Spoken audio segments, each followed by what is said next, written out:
Hello hi বন্ধুরা, কেমন আছো সবাই? আজকের এই নতুন ব্লগে আমি রাস্তা থেকেই শুরু করছি। আমি অলরেডি বেরিয়ে পড়েছি বাড়ি থেকে, এই সবে বেরোলাম। এখন বাজে হচ্ছে, এখানে ঘড়িতে দেখতে পাচ্ছ সকাল 5:30, আর আমার এখন টোটাল কিলোমিটার দাঁড়িয়ে আছে 53353। তো 53353 কিলোমিটার থেকে আমি শুরু করছি আমার আজকের জার্নি। এটা একটা সম্পূর্ণ নতুন সিরিজ হতে চলেছে। আর এখানে দেখতে পাচ্ছ আমার লোকেশন থেকে আমি এই মুহূর্তে যাচ্ছি বারাসাতের ডাকবাংলো মোড়। তো বারাসাত ডাকবাংলো মোড় আমি এখান থেকে যাব। এখানে যেমন লেখা আছে, বাড়ি থেকে বেরিয়ে আগে মধ্যমগ্রাম থেকে সোজা একেবারে বারাসাতে কলোনি মোড় থেকে একেবারে বারাসাত ডাকবাংলো মোড়। তো আমি আপাতত এখন ডাকবাংলো মোড় অবধি ম্যাপে দিয়ে রেখেছি। চলো এবার শুরু করা যাক। তোমাদের সঙ্গে আবার পরে আরও কথা হবে। তো এই সিরিজটার সঙ্গে পুরোভাবে আমার সঙ্গে জুড়ে থেকো, একটুও স্কিপ করো না। খুব দুর্দান্ত একটা সিরিজ হতে চলেছে। এখন এখানে ডাকবাংলো মোড়। এবার এই ডাকবাংলো মোড় থেকে আমি বাঁদিকে সোজা চলে যাব কৃষ্ণনগর। তো এইখানে কাগজে যেরকম দেখতে পাচ্ছ, আমডাঙ্গা, বড়জাগুলি, শান্তিপুর বাইপাস। আমি এখানে রানাঘাট রেলওয়ে করে দিই। তো এখন বন্ধুরা আমি রানাঘাট মোড়ের উপর দিয়ে যাচ্ছি, আমার বাঁদিকে রানাঘাট। তো এখন আমার এই সামনে আমি এগিয়ে যাচ্ছি কৃষ্ণনগরের দিকে এই মুহূর্তে। তো এইটা কৃষ্ণনগর রেল গেটটা এই আশপাশেই আছে। এইটা হচ্ছে কৃষ্ণনগর ফ্লাইওভার যেটা। তো রানাঘাট ফ্লাইওভারের দিয়ে আমি এখন যাচ্ছি। এবারে ফ্লাইওভার থেকে নামছি। কি সুন্দর লাগে যে সকালবেলা দুপুরে আলোগুলো হালকা হালকা জ্বলছে। আমার একটা স্পিড ক্যামেরা লাগানো আছে, আমি আস্তে করে নিই।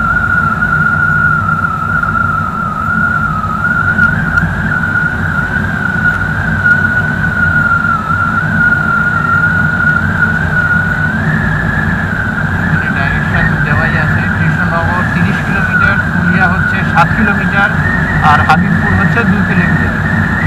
তো সোজা এইদিকে এগিয়ে যাচ্ছি। আর এই যে শিলিগুড়ি বোর্ড দেখা শুরু হয়ে গেল। বাঁদিকে হাবিবপুর, সোজা হচ্ছে শিলিগুড়ি, সোজা হচ্ছে এখানে কৃষ্ণনগর। আর এরপরে সাইনবোর্ডটা দেখাচ্ছে হাবিবপুর বাঁদিকে, সোজা হচ্ছে শিলিগুড়ি। চলো এবার এগোতে থাকি। বন্ধুরা, সামনে টোল বুথ চলে এসছে। এটা হচ্ছে আমার প্রথম টোল বুথ আজকের। এটা হচ্ছে বারাসাত কৃষ্ণনগর সেকশন NH12। যেহেতু আমার বাইকে আছি আমি, টোল লাগবে না, তো আমি এই ধার দিয়ে বেরিয়ে যাচ্ছি।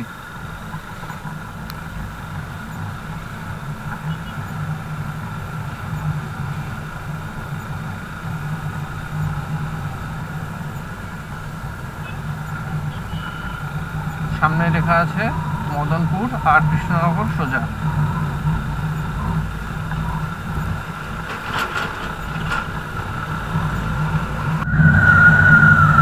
বন্ধুরা, এখন টাইম হচ্ছে 8:11। আমি কমপ্লিট করেছি 53466 কিলোমিটার্স, সরি 53486 কিলোমিটার্স। এখন আছি আমি মুড়াগাছাতে। তো মুড়াগাছা থেকে এবার আরও এগিয়ে যাচ্ছি। রাস্তার আপডেট এবার দিতে থাকবো। এরপরে আসছে বেথুয়াডাহরি। এখান থেকে অ্যাপ্রক্সিমেটলি 14 থেকে 15 কিলোমিটার মতো ডিস্টেন্স। এইখান থেকে মুড়াগাছা থেকে 14 থেকে 15 কিলোমিটার ডিস্টেন্স রয়েছে বেথুয়াডাহরি। তো চলো সেখানে গিয়ে আবার তোমাদেরকে বেথুয়াডাহরি দেখাচ্ছি। তো বন্ধুরা, এখন আমি বেথুয়াডাহরি এখানে আছি। এইদিকে দেখতে পাচ্ছ বেথুয়াডাহরি। এবার আমি ঢুকছি। টাইম হয়েছে 8:20। আর এখন এইখানে আমার কিলোমিটার দেখাচ্ছে 53496। তো এখান থেকে এখন 8:20 বাজে বেথুয়াডাহরি পার হচ্ছি। যেমন তোমরা দেখতে পাচ্ছ, আজকের দিনের সেকেন্ড টোল প্লাজা আমার সামনে। এই টোল প্লাজার নাম হচ্ছে ACW Krishnanagar Baharampur toll gate toll plaza. তো এখান থেকেও আমি এবার সাইড থেকে চলে যাব। ট্রাফিকের ভিড়টা এখানে বেশ বেড়ে রয়েছে।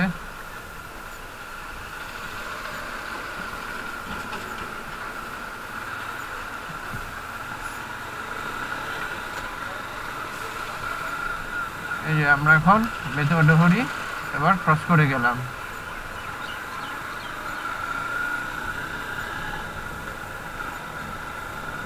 এখান থেকে অনেক জায়গা থেকে গাড়ি এসছে, দেখা যাচ্ছে আশপাশে। চলো কন্টিনিউ করতে থাকি।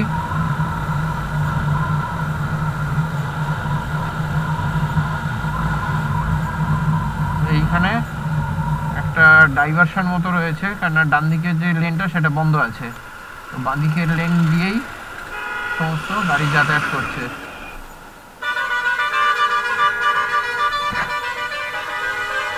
তো বন্ধুরা, এইটা হচ্ছে দেবগ্রাম। এইখানে দেখতে পাচ্ছ যে রাস্তার কাজ চলছে, সামনেই হচ্ছে দেবগ্রামের মোড়টা। তো এই বাঁদিকের যে লেনটা রয়েছে এইটাতে কাজ চলছে, এই দিকের লেনেও কাজ চলছে। তো মাঝখানে একটা পোর্শনই শুধু খোলা রয়েছে, যেখান দিয়ে দুদিক দিয়ে গাড়ি যাতায়াত করছে।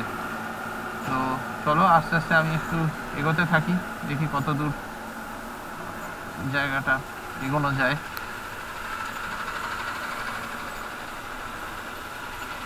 দেবগ্রামের পরেই হচ্ছে আমাদের পলাশী। তো মোটামুটি পলাশীটা যদি চলে আসতে পারে তাহলে বেশ খানিকটা রাস্তা আমাদের হয়ে গেছে, ধরে নেওয়া যেতে পারে। একটু একটু হালকা হালকা করে এগোচ্ছে, ছোটো গাড়িগুলো ওই দিক দিয়েও টুকটাক বেরিয়ে যাচ্ছে।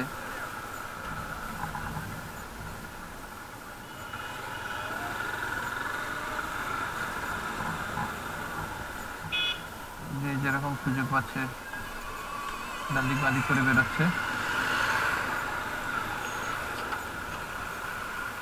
আর এখানে বৃষ্টি হয়েছে, জল দাঁড়িয়ে আছে, এই ধারের বালিগুলো ভিজে ভিজে হয়ে আছে, এগুলো দেখে বোঝা যাচ্ছে।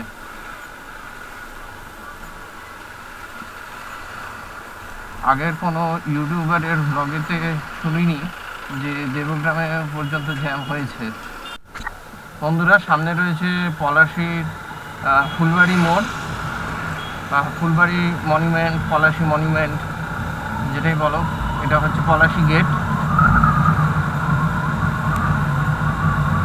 সমস্ত ইউটিউবারের মতো আমিও এই পলাশী গেটের একটা ক্লিপ দেখাচ্ছি তোমাদেরকে।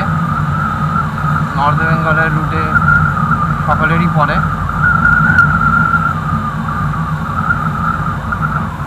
এটা পলাশী ওয়ার মেমোরিয়াল, এখানে স্মৃতিসৌধ এই যে ডান দিকে। আমি বেরিয়ে গেলাম, আমার বাঁ দিকে বললো পলাশী স্মৃতিসৌধ। চলো আর একটু এগিয়ে আবার কথা হবে। এখন বলে রাখি, টাইম হচ্ছে 9:19। এই দেখতে পাচ্ছ আমার বাইকের এখানে 9:19 টাইম দেখাচ্ছে, আর কিলোমিটার হয়েছে 53525, মানে প্রায় আমি যে শুরু করেছিলাম সেখান থেকে 190 কিলোমিটার হয়ে গেছে।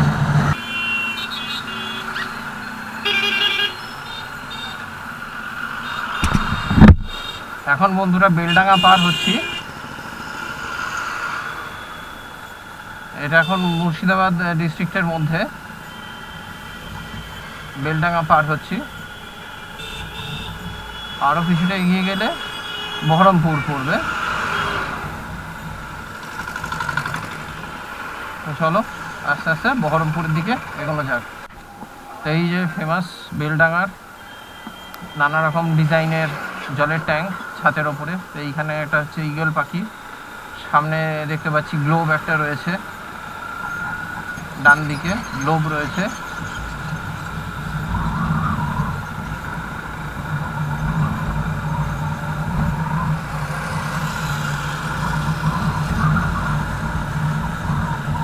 এইদিকে গ্লোব, এগুলো খুব সুন্দর সুন্দর বানায় এই যে এখন ট্রেন একটা পাস হচ্ছে, লোকাল ট্রেন। রেল গেটে দাঁড়িয়ে আছি, ভালোই লাগছে, একটু ছায়ার মধ্যে দাঁড়িয়ে আছি তাই জন্য। এই যে আর হয়ে গেল, এবার আশা করছি খুলে দেবে রেল গেটটা। হ্যাঁ, খুলে দিয়েছে। এবার আবার একটু এগোতে হবে।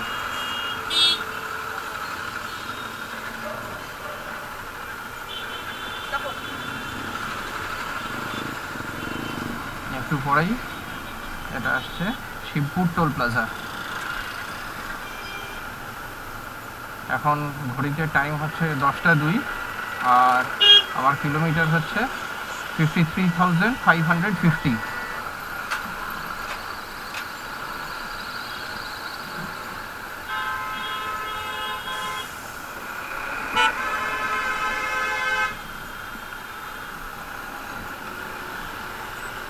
তো এবার চলো, এখানে রাস্তার কাজ হচ্ছে।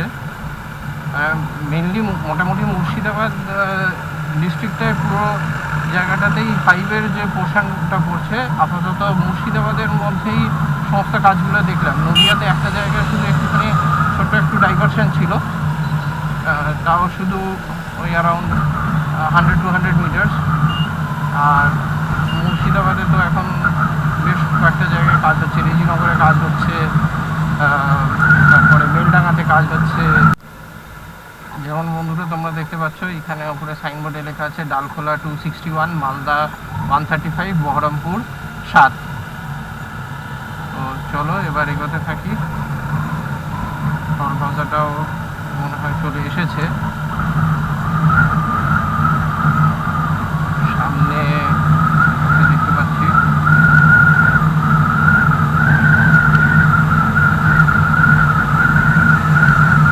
এখানে লেখা টল রোড এন্ড, NH 12। এটা এখনো মনে হয় নতুন নাম্বারিং করা হয়নি। এখানে দেখাচ্ছে শিলিগুড়ি সোজা, ডালখোলা সোজা, মালদা সোজা।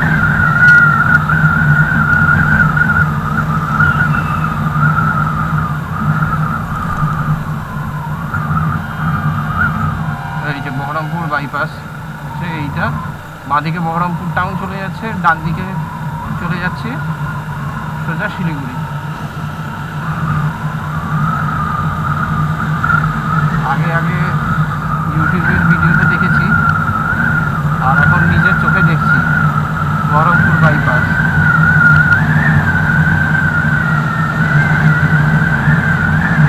সত্যি খুব ভালো লাগছে।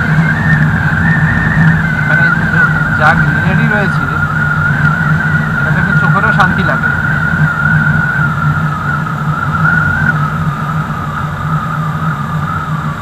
আর মাঝখানে এইখানে রিফ্লেক্টার্সগুলো দেওয়া রয়েছে।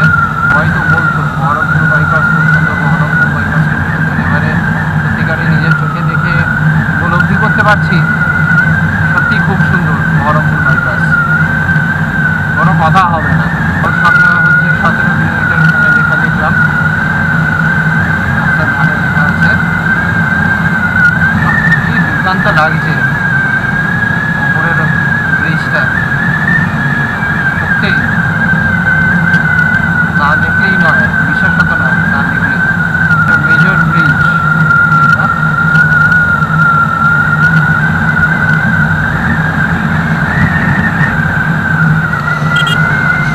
নদীর নামটা যদি কেউ জানো তাহলে অবশ্যই একটু আমাকে কমেন্টে জানিয়ে দিও, কারণ এই নদীর নামটা ঠিক আমার জানা নেই। মেজর ব্রিজ যে নদীর ওপরে রয়েছে, খুব একটা প্ল্যানভাবে হয়নি, কিছুটা আনপ্ল্যান্ড অবস্থাতেই হয়েছে। আমি বাইক সার্ভিস করিয়ে নিয়েছিলাম, যেরকম টাইমের মতো দরকার ছিল সেরকম করিয়ে নিয়েছি। আর তারপরে আমি আমার বাইকের সামনের চাকাটা চেঞ্জ করেছি, ওটা বেশ পুরনো হয়ে গেছিলো। 53,000 কিলোমিটার চলে গেছে টায়ারটা। এবার অবশ্যই পাল্টানো দরকার, সেটাও পাল্টে নিয়েছি। তো সেই জন্য তারপরে এবার কী করবো ভেবে না পেরে, বলতে পারো কিছুটা একরকমভাবে বাধ্য হয়ে হয়তো আমি এই ট্রিপটাই প্ল্যান করলাম। কারণ কোথায় যাব এইটা একটা ভাবছিলাম, যাওয়ার কোথাও না কোথাও তো ছিলই অবশ্যই, কিন্তু কোথায় যাব সেটা তখনও ভেবে উঠতে পারিনি। তো সেই জন্য আমি এখানেই চলে এলাম নর্থ বেঙ্গল সফরনামাটা করে ফেলতে। সঙ্গে থাকো, আরও ভালো ভালো ভিউজ দেখাবো। আরও কাছে চলে এসেছি, পরশনটা এখন মাত্র 14 কিলোমিটার রয়েছে। তো সামনে বন্ধুরা টোল প্লাজা রয়েছে। এটা হচ্ছে আজকে আমার দিনের 3 নম্বর টোল প্লাজা। এটা হচ্ছে Baharampur Farakka section of NH12। এটা সকলেরই বহু পরিচিত। আমি এবার বাইকের লেনে ঢুকে যাব।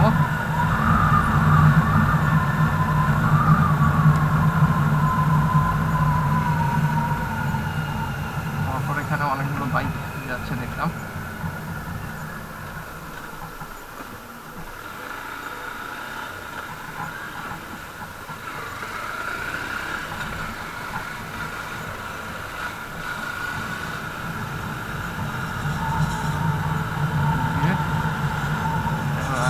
শিবপুর টোল প্লাজা পার হয়ে গেলাম।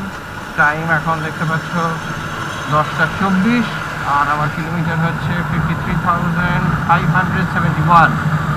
তো এর পরে হচ্ছে পলসনটা, এরপরে তারপরে আসছে ফারাক্কা।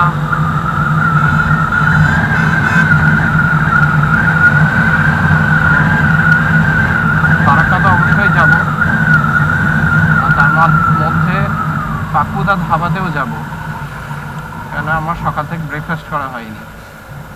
তো আপাতত আমি বাড়ি থেকে আনা 1 বোতল জল খেয়ে রয়েছি, আরও কিছুটা জল রয়েছে আরেক বোতলে, সেটাও মনে হয় খুব শিগগিরই কিছুটা লাগবে। তো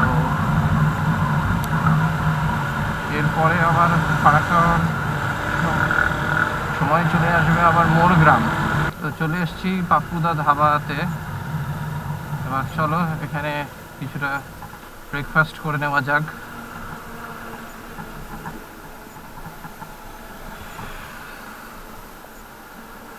তোমরা যেমন দেখলে আমি এখন চলে এসেছি পাপ্পুদা ধাবাতে। টাইম হয়ে গেছে এখন, এখানে দেখতে পাচ্ছ 10:41। তো এইটা আমার ব্রেকফাস্ট, একটা চা, একটা আলু পরোটা, দই। তো দেখি এরপরে তো আবার লাঞ্চ করতে হবে। তো লাঞ্চ আমি করব পারদেশি ধাবাতে, সেখান থেকে দেখাচ্ছে 98 কিলোমিটার ডিস্টেন্স। তো চলো আগে চটপট এখানে খেয়ে নিয়ে তারপরে লাঞ্চের দিকে। তো বন্ধুরা, পাপ্পু ধাবাতে তো খাওয়া দাওয়া আমার হয়ে গেছে। এখন ঘড়িতে বাজে হচ্ছে 11:07, আর আমার এখানে টোটাল বিল হয়েছে 85 রুপিস। তো 85 রুপিসে আমার 3টে জিনিস এখানে যেরকম দেখলে হয়ে গেছে। তো এরপরে ডেস্টিনেশন আমি চলে যাব একেবারে এই দিকে। এটা হচ্ছে পাপ্পু ধাবার সামনের ভিউটা।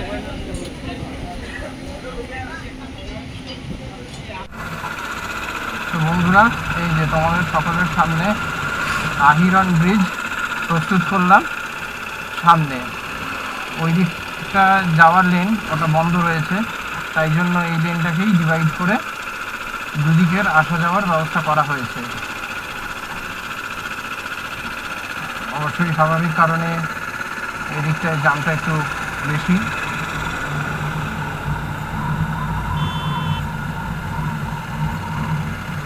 অনেকের ক্ষেত্রে পাবজি ব্রিজ।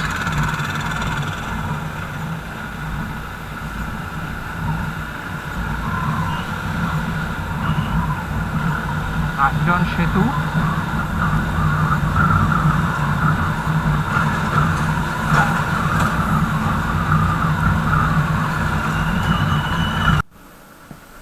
তো বন্ধুরা, এখন তোমরা দেখতে পাচ্ছ সামনে টোল প্লাজা, আর এখন ঘড়িতে হচ্ছে 12:17। কিলোমিটার হয়েছে 53627। তো এইটা হচ্ছে আমার 5 নম্বর টোল প্লাজা, যেটা আমি আজকে ক্রস করছি। তো চলো, এর একটু পরে এখানে ফারাক্কা পড়বে। তো ফারাক্কাতে অবশ্যই ফারাক্কার ভিউ তো বানতা হি হ্যায়। বন্ধুরা, দূরে ওই যেটা দেখতে পাচ্ছ ওটা থার্মাল পাওয়ার প্লান্ট, চিমনি থেকে ধোঁয়া বেরোচ্ছে।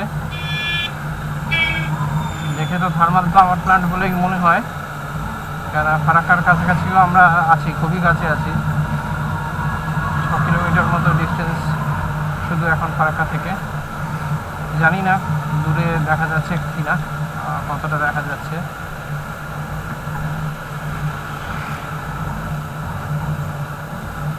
ট্রেন লাইনের জন্য আন্ডারপাস তৈরি হচ্ছে। আমাদের সেই পরিচিত ফারাক্কা ব্যারেজ, 109টি গেট দেওয়া।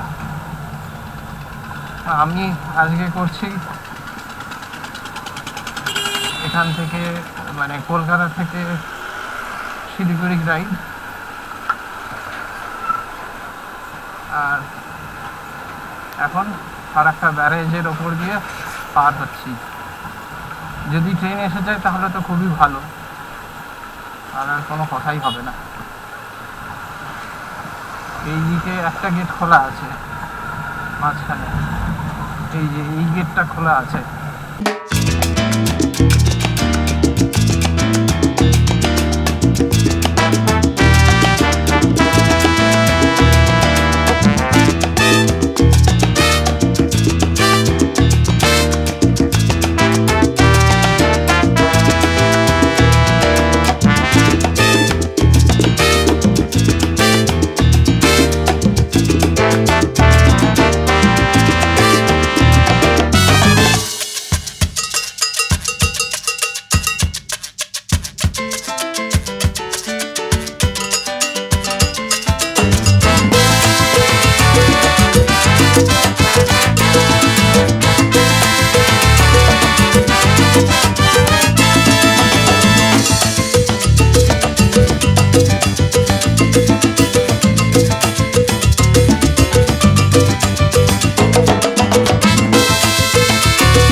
ফারাক্কা ব্যারেজে ট্রেন দেখতে পাইনি তো কি হয়েছে, এইখানে তো ট্রেন দেখতে পাচ্ছি।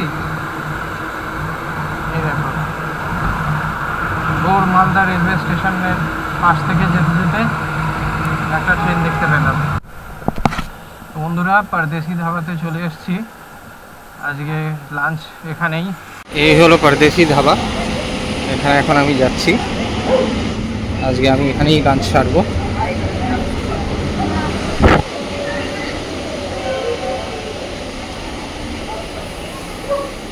এখানে একটা সিটিং এরিয়া আছে, আপাতত বন্ধ।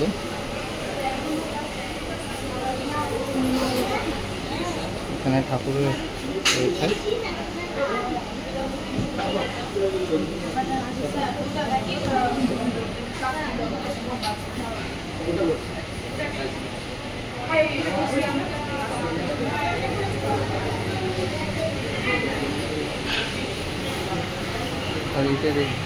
এই জায়গাটা হলো পরদেশি ধাবার ইন্টারনাল ভিউ, ভেতরের দিককার ভিউ, যেটা রাস্তা থেকে দেখা যায় না। রাস্তা থেকে যেটা দেখা যায় সেটা হচ্ছে ঠিক এই জায়গাটা যেটা রয়েছে এইটার সামনের দিকটা। তো পেছনে কি কি আছে একবার আমি ঘুরে দেখিয়ে দিচ্ছি। এগুলো তৈরি হচ্ছে সমস্ত কিছু, এখনও কিছু তৈরি হয়নি। কিছু হাঁস আছে এখানে, ওইদিকে দেখে মনে হচ্ছে বোটিং করার জায়গা রয়েছে। এইখানে কিছু থাকার জায়গার ব্যবস্থা করা হচ্ছে। এইগুলো হলো ভেতরকার এখানকার ভিউ।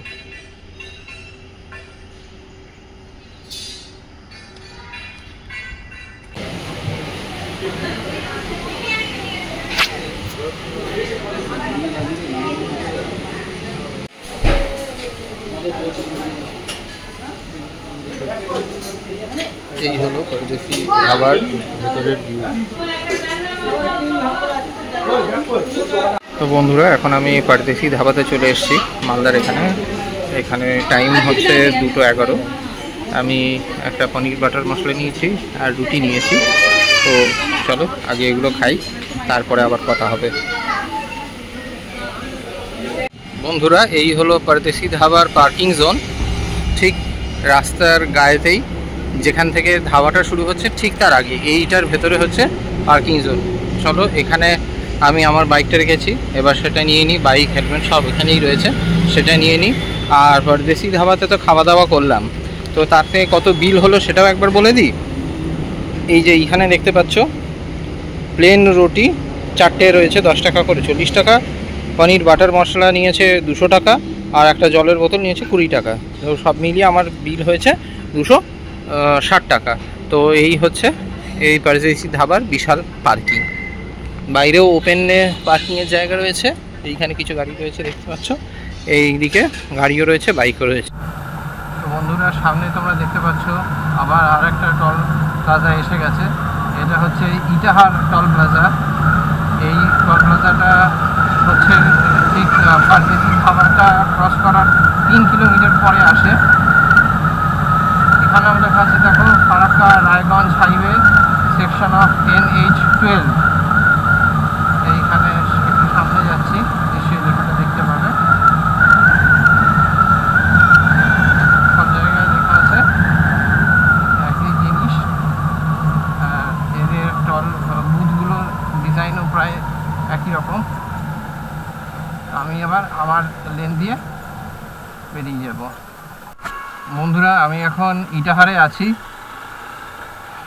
বাঁদিকে চূড়ামন, আর এইদিকে দেখতে পাচ্ছ লেখা আছে আই লাভ ইটাহার, যদিও পেছন থেকে ইটাহার বাস টার্মিনাস ওখানে লেখা আছে।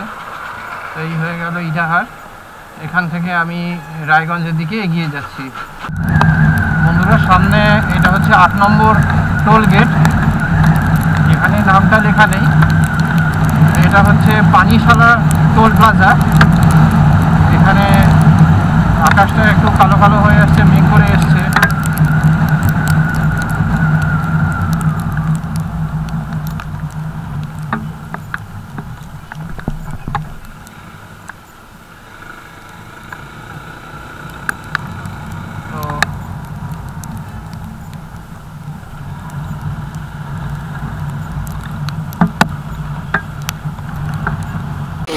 পানিশালা টোল প্লাজাতে আসলাম দাঁড়িয়ে।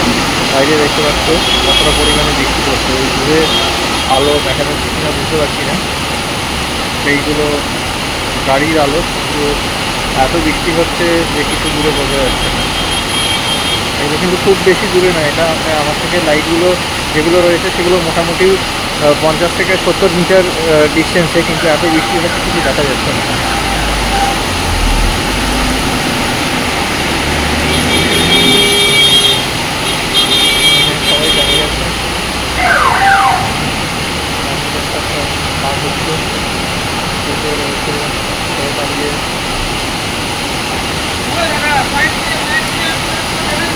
কত বৃষ্টি করছে,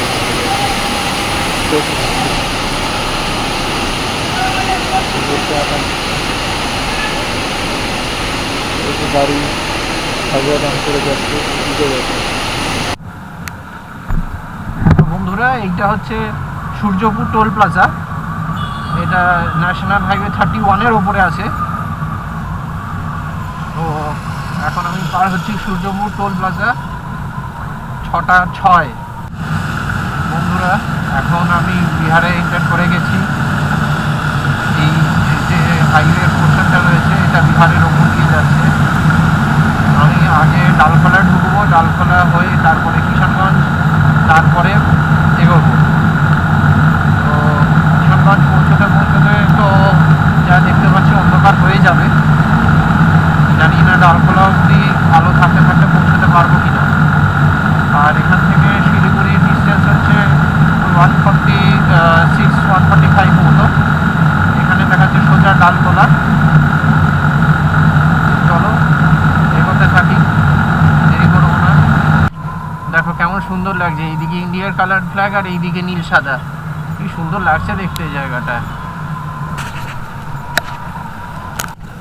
কিষানগঞ্জ দেখাচ্ছে এখান থেকে 1 কিলোমিটার, ইসলামপুর 30 কিলোমিটার আর শিলিগুড়ি 117 কিলোমিটার। অলরেডি অন্ধকার হয়ে গেছে, এখন আর বেশি কিছু শ্যুট করার মতো কিছু নেই। চা বাগান তো আর এখন অন্ধকারে দেখাও যাবে না। দেখি এবার কালকে যদি তোমাদেরকে দেখাতে পারি। বন্ধুরা, এখন বাজে 8:30 ডট।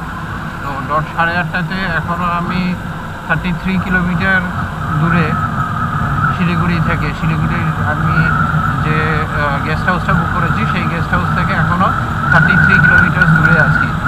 আর এই মুহূর্তে আমার এখানে কিলোমিটারটা দেখাচ্ছে সেটা হচ্ছে 53,926।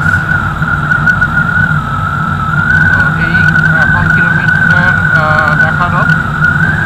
দেখো অন্ধকারের মধ্যে কীরকম দেখতে লাগছে জায়গাটা। চারদিকে গাছ, মাঝখান দিয়ে শুধু গাড়ির আলো, বাইকের আলো। সামনে এখানে লেখা আছে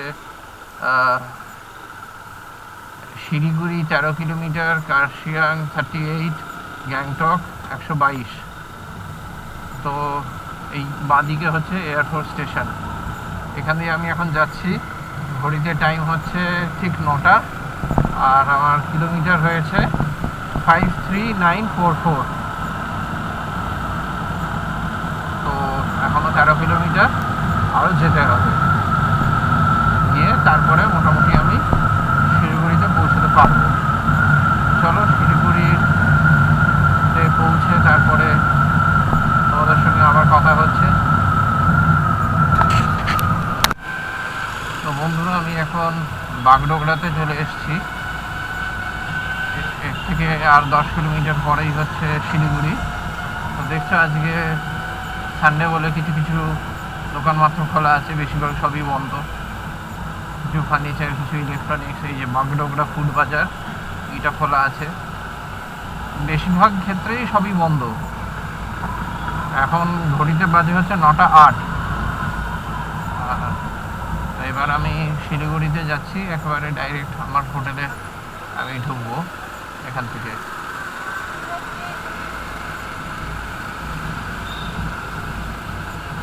একটা সুন্দর সাজানো বাড়ি রয়েছে, হোটেল।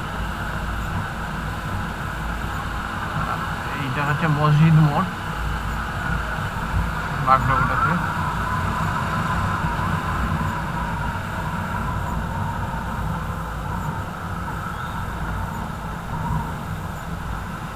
যেখানে একটা জিনিস খেয়াল করে দেখেছি, যতই ন্যাশনাল হাইওয়ে হোক আর যে জায়গারই হোক না কেন, এরা কিছুতেই তাদেরকে মেরে ফেললেও হাইওয়ের ওপরে কোনোদিন একটা লাইট দেবে না। ইনফ্যাক্ট একটু পেছনে দুটো পরপর ফ্লাইওভার দেখলাম, যেখানে ফ্লাইওভারের ওপরে তো আলো আছেই, সেই ল্যাম্পপোস্টের সঙ্গে যাতে নিচেও আলো পড়ে সেই জন্য লাইট লাগানো আছে। মানে একটা ল্যাম্পপোস্টে দুদিকে আলো পড়বে সেই সিস্টেম করা আছে, কিন্তু প্রত্যেকটা লাইট এরা ইচ্ছে করে নিভিয়ে রেখে দিয়েছে। লাইট অবশ্যই লাগানো আছে, সেটা আমি দেখতে পেয়েছি, কিন্তু এরা সেটাকে চালু করে না। তো হয়তো এইখানে এইটাই প্রথা। মোমবাতি কিনেও অন্ধকারে বসে থাকার, দেশলাইটা ঘষে মোমবাতিতে আগুনটা যে দেবে সেটা কেউ এখানে করতে চায় না। নয় এটা এখানে ইচ্ছে করে করে, আর নয়তো এটা এখানকারই এইভাবেই চলে আসছে, এইটাই সিস্টেম এখানকার, বলতে পারবো না। তবে দুটোর মধ্যে যেটাই হোক না কেন অসুবিধে যারা গাড়ি ঘোড়া চালাচ্ছে তাদেরই হয়। তো চলো, এখনো প্রায় 8 কিলোমিটার মতো বাকি আছে আমার হোটেল পৌঁছতে।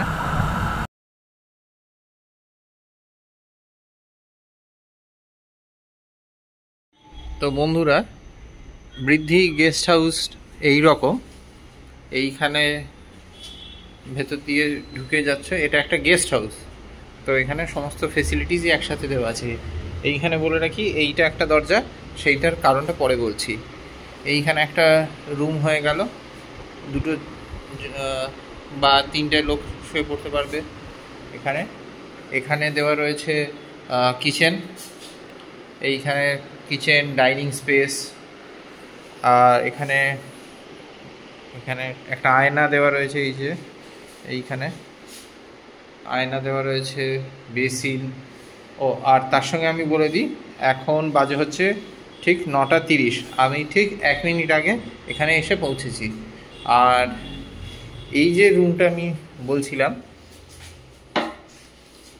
এই রুমটাতে আছে হচ্ছে এইখানে একটা সিঙ্গেল বেড, এইটা এখানে ডাবল বেডও বলা যায় এই বেডটাকে, আর এইটা হচ্ছে আর একটা সিঙ্গেল বেড। আমি লাইটটা অন করে দেখিয়ে দিচ্ছি,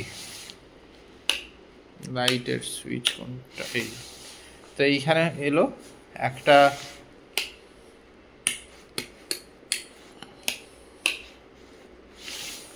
এখানে সিঙ্গেল বেড, এখানে একটা ডাবল বেড, আবার এইখানে আরেকটা সিঙ্গেল বেড। তো মানে এই রুমটাতে 4 জন থাকতে পারবে, আর সামনে যে রুমটাতে ওটাতে 2 থেকে 3 জন থেকে যেতে পারবে। তো আমি যেহেতু ওটা সামনের রুম, সেই জন্য আমি ওই রুমটাই নিয়েছি, মানে এই যে রুমটা। আর এবার ওয়াশরুমটাও একবার দেখিয়ে দিই।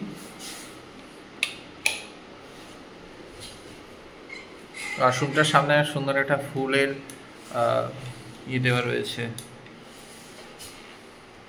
এখানে গিজার দেওয়া রয়েছে। বাহ, মোটামুটি বাঙালি হিসেবে পরিষ্কার, নিট অ্যান্ড ক্লিন, ভালো আছে। চলো এবার, এখানে জাগ দেওয়া রয়েছে, গ্যাসটা খালি দেওয়া নেই, ওভেনটা নিয়ে কী করবে কে জানে। এক্সস্ট ফ্যানও দেওয়া রয়েছে, ওপরে এক্সস্ট ফ্যানের সঙ্গে আবার একটা বেড সুইচ করা, জাগ, জলের বোতল, গ্লাস, এই সমস্ত রয়েছে। এখানে 4 জনের ডাইনিং স্পেস, এখানে আয়না, এখানে একটা লাইট ডাইনিং স্পেসে, এইখানটা ভালো, এইখানে একটা অল আউট দিয়ে দিয়েছে, খুব উপকারী।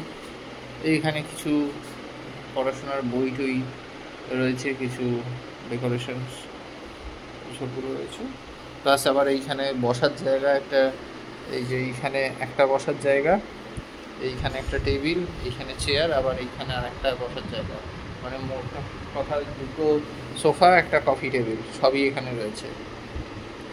আর এখানে চার্জ আমার থেকে বলেছে এটা পার পারসন পার ডে 700 টাকা করে পড়বে।